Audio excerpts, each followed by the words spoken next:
ఓ ప్రజలారా, ఒకవేళ మరణానంతర జీవితం గురించి మీకేదన్నా సందేహం ఉంటే కాస్త ఆలోచించండి. మేము మిమ్మల్ని మట్టితో సృష్టించాము, ఆ తరువాత వీర్యపు బొట్టుతో, ఆ పైన గడ్డకట్టిన రక్తంతో, అటు పిమ్మట మాంసపు ముద్దతో చేశాము.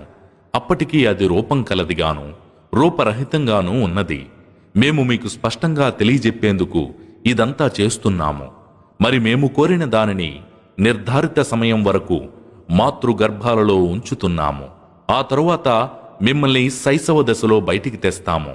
మరి మీరు నిండు యవ్వనానికి చేరుకోవటానికి మీలో కొందరు యుక్త వయస్సుకు చేరకముందే మృత్యువుకు గురిచేయబడతారు.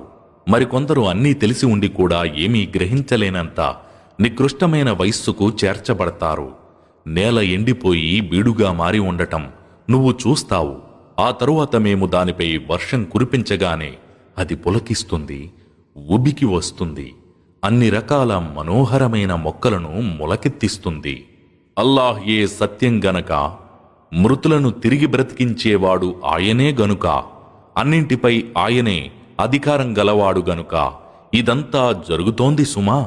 దీంతో పాటు ప్రళయం రావటం తథ్యం, అందులో సందేహానికి ఆస్కారమే లేదు. నిశ్చయంగా అల్లాహ్ సమాధులలో ఉన్నవారిని తిరిగి లేపుతాడు.